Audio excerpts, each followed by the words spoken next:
morning. Good morning.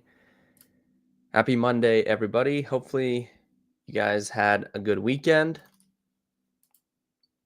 We are here to talk Monday Night Football. There's also some college football today as well. Just one game, it looks like. Iowa, Missouri.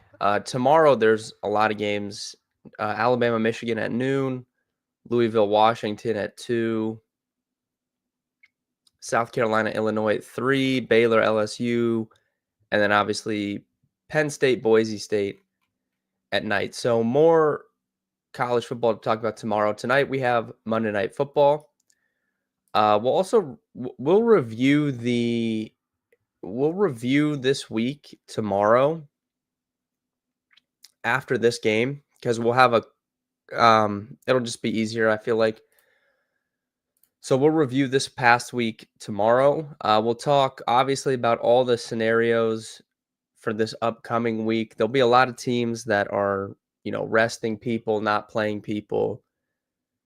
There'll be a couple teams like the Bengals, fighting to get in.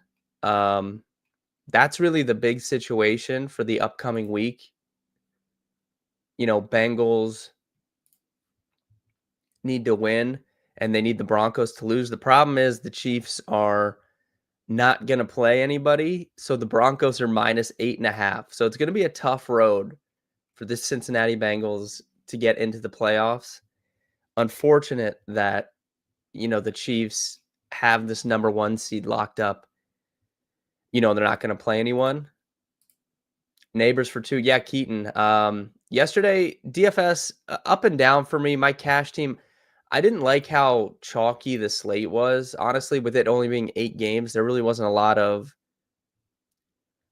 it's like there wasn't even a lot of decisions to make, and I just didn't like my team really. But I had a really good early slate lineup. We had Neighbors. He was only 12% owned on the early slate.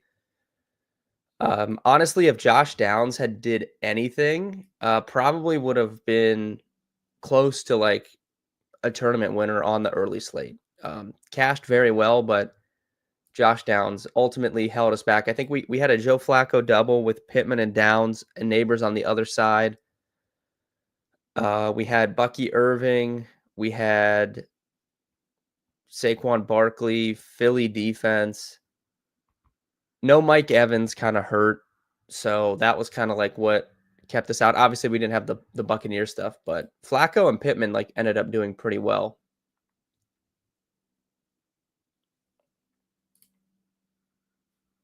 But yeah, so we'll have a lot to talk about for this weekend. There'll be a lot of like contract incentive stuff. Every year this goes, like people will, I don't know. All I'll say is be careful about people talking about contract incentives. There are instances where, like, we'll take Mike Evans for an example, where they're clearly trying to get him this stuff. Coming into yesterday, he needed 1 touchdown for $1 million bonus. They were inside the 3 first drive of the game. Didn't even run the ball one time. They just threw it to Mike Evans. So there are instances where I do think these teams play into this stuff. And then there's times where it's pretty noisy. So, we'll try and decipher that throughout the week here. What's clear, though, is Mike Evans needs, let me see. How many did he finish with?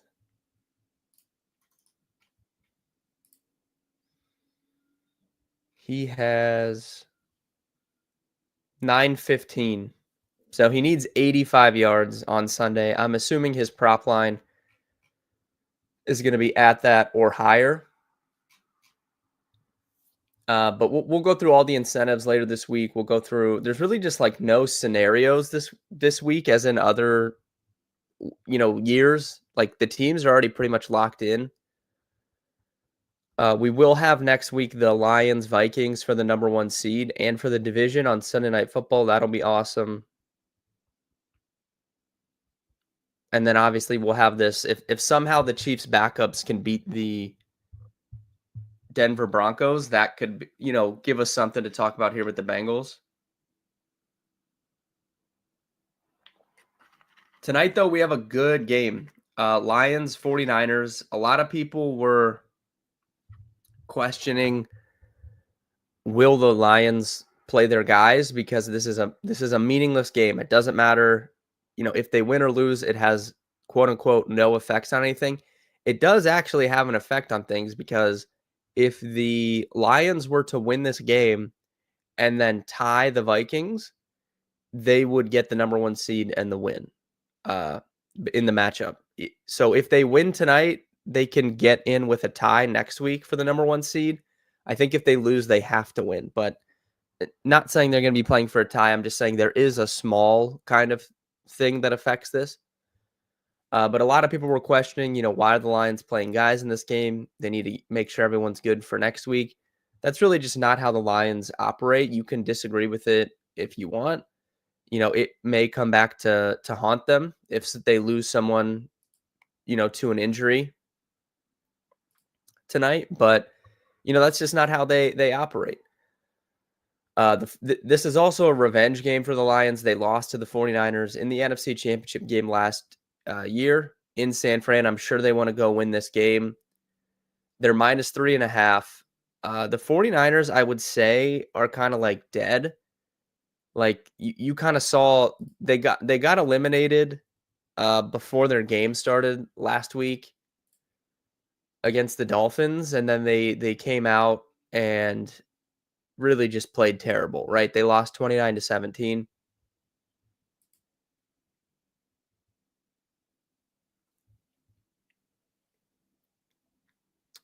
But I'm sure they want to spoil the Lions here. And honestly, the Lions are so bad on defense right now.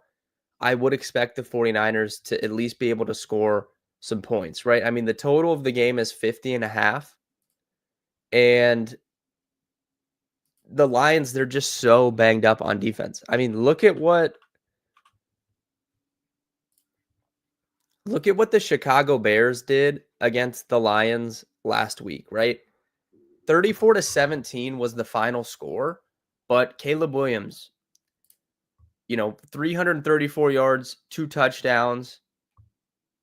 Keenan Allen 9 for 141 and 1. Rome Odunze had 4 for 77. DJ Moore 7 for 68. Like, they put up stats on offense, and this is a Bears team that quite literally just played the Seahawks on whatever that was, Thursday night, and they scored 3 points for an entire game. Caleb Williams had 122 yards. Literally 1 week ago, he went for almost 350 against this Lions defense. Like, they're so banged up. So I do think the 49ers will be able to score here. If we look at the betting splits, obviously the Lions are the public side here. They've been public all year. They've also been very good against the spread all year. Dan Campbell has been good against the spread in his career, but we're seeing about 90% of the money line and spread tickets come in on Detroit here. The line has held firm at 3.5. There is some juice on FanDuel on that 3.5. So I'm not sure if we'll get a 3 or a 2.5, but yeah. For the total, it opened at 51. It's down to 50.5. There is more bets on the over than the under. 60% of the bets have come in on the over, 70% of the money. I can understand that because, like I said, I think San Fran will be able to score here. Obviously, I think Detroit's going to score, so it should be a high-scoring game in theory. That Bengals versus Steelers game means more to the Steelers if it's Houston, they win, or more if they lose. Yeah, definitely. We've talked about that. Like, I would want to play Houston in the first round of the playoffs, most certainly.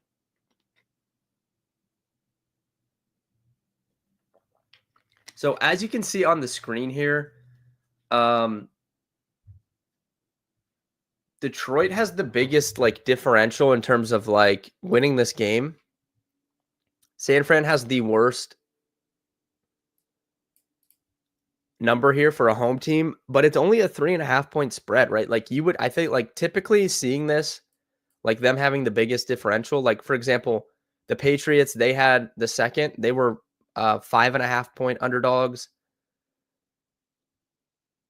The Giants, they're way above this. They were 7.5 point underdogs. Like, it's only a 3.5 point spread, despite how greatly the numbers are favoring the Lions here.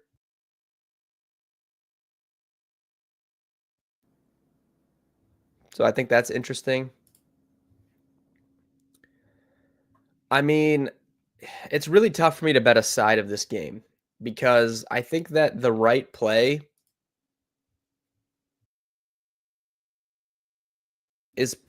I think the right play is probably the 49ers at plus 3.5, but I just don't want to bet it. Like, I'm not going to bet the 49ers plus 3.5, even though I think that's the right play. We could maybe consider taking just the over on the 49ers team total. It's at 23.5. So right now, that's my lean. 3 touchdowns and a field goal for the 49ers against a team that, has just been getting destroyed.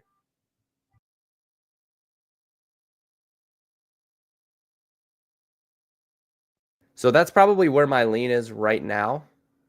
We're going to take the 49ers over 23.5 for their team total. That's my favorite bet for this game. We'll definitely be looking at some props as well.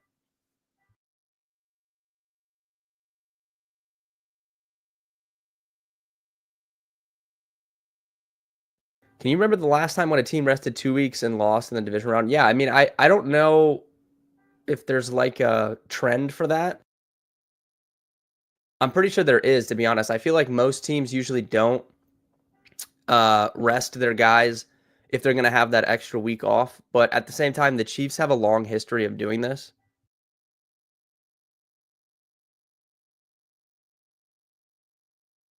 They have actually had, I think this is the fifth time I read. Wait, let me pull this up. I saved this to read on the stream. So actually, let me pull this up and read it.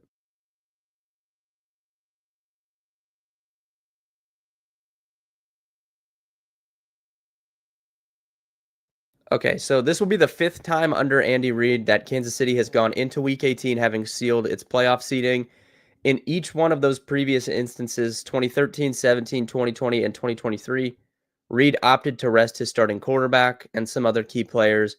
He sat Alex Smith in 2013 and 2017, and Mahomes in the other two instances. So, and then 17, 20, and 23, Travis Kelce rested in those 3 games as well. So I feel like typically most teams wouldn't want 2 weeks in a row off, Guru, kind of going with what you're saying. But the Chiefs, they have a history of doing this.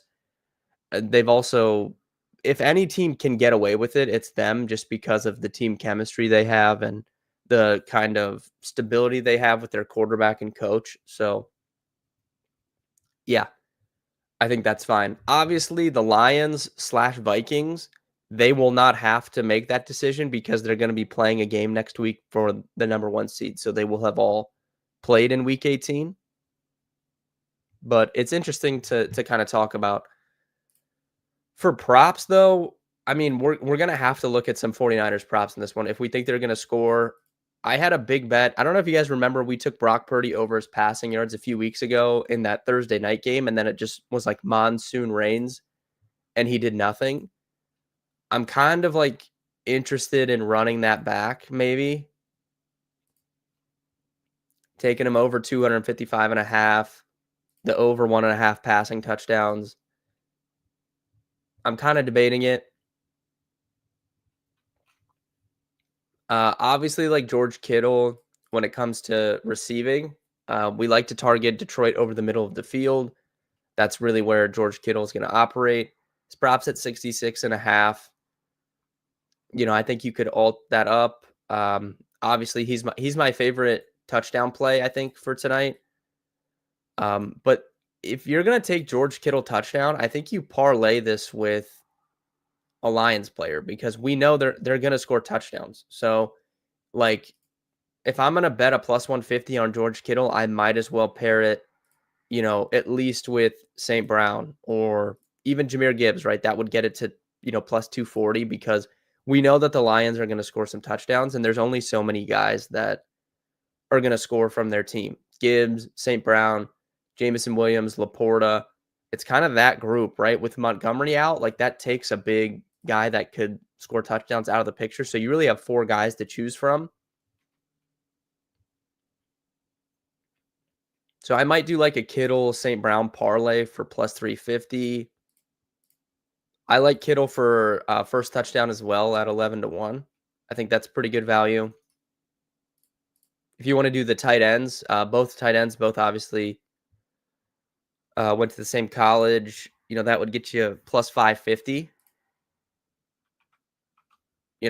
Not bad odds there. So definitely do a couple different touchdown parlays.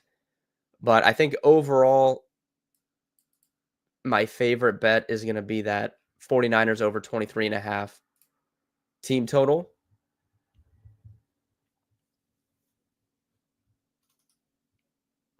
Favorite Lions touchdown score? Yeah, I mean, Gibbs is like the obvious choice, but he's minus 250, so you're not betting that straight.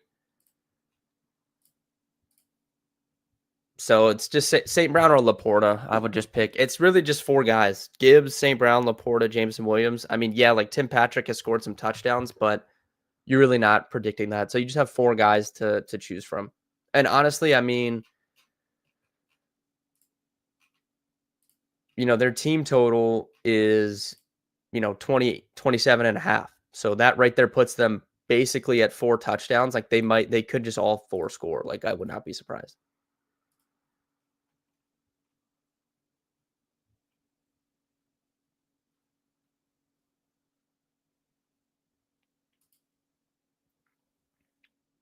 Biggest takeaway from yesterday? Yeah, I'm gonna post a video. I do that video every single week of top 5 takeaways from the games. That obviously will be out later today.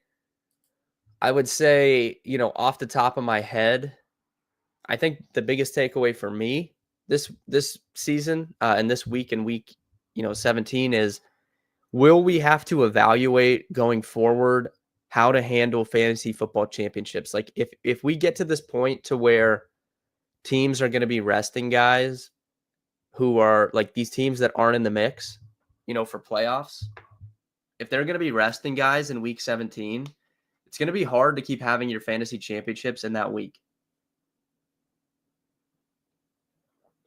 So I think there's a few different solutions. I don't know, like we'll have to see like over the offseason, like if Underdog or any of these huge kind of like best ball tournaments, like will any of them kind of reevaluate that? Because I think that the one solution could be, instead of doing week 15, 16, 17, you just do 14, 15, 16. The problem with that is there's a huge bye week for teams in that week 14. So that would obviously affect teams if the first round of their playoffs, half their team is on bye week. So, for like a best ball tournament, that would be really hard to navigate. For your traditional season long, if you have bye weeks for your teams in the number 1 and the number 2 seed, I think that could put further incentive on everyone in your league to fight for those top 2 seeds, because you might have bye weeks in week 14. If you get that bye week, you don't have to worry about it. So that's how you could handle it there. Another way you could combat it is go with a cumulative championship round. So some sort of a less teams make the playoffs, and then week 16 and 17 is the championship weekend or something. I don't know. Like I'm sure people can get creative, but I think that was like a big takeaway for me is how are we going to handle that moving forward, and if anything will change there.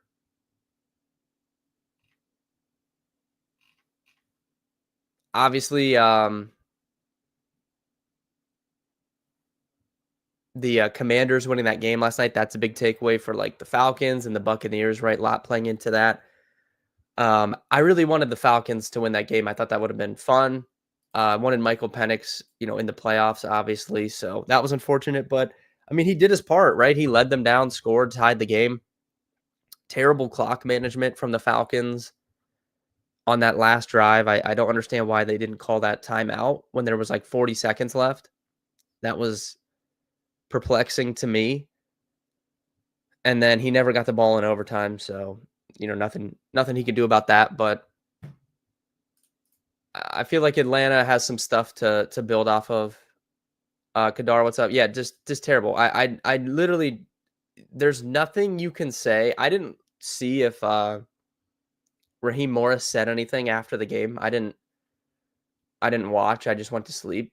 But I'm curious like what his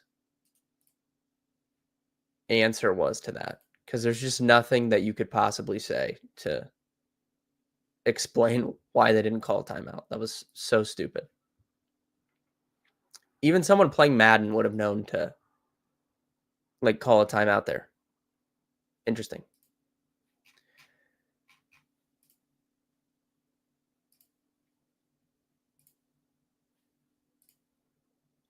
All right, overall though, quicker stream today. If you guys joined late, 49ers over 23.5 team total. That's my favorite bet tonight. I will be betting that. It's minus 118 on FanDuel. I will be betting George Kittle anytime touchdown, first touchdown, but I'm probably going to parlay him. The first touchdown I'll just bet on its own, but I'm probably going to parlay his anytime with St. Brown or Laporta to get better odds, because there's a 50.5 total and the Lions are going to score points. Like, we know this. So, but yeah, overall, thank you guys for tuning in. I will be live tomorrow, 11 a.m. We'll we will review every single game from this past week tomorrow. And then there's a ton of college football on. We'll talk that, and we'll talk college football playoffs. I have some bets I like a lot for this next playoff round, which is tomorrow night and then Wednesday. One of which is the Ohio State Buckeyes. I think Ohio State's going to roll. I don't know. I could be wrong, but I said they were going to roll Tennessee. That was factual. I think they're going to roll Oregon again. That's my favorite bet of this round. Ohio State minus 2.5 against Oregon. But we'll talk about that tomorrow. Good luck with your bets tonight. Good luck on Monday Night Football. If you need anything for your fantasy championship, good luck with that. And I'll see everybody tomorrow.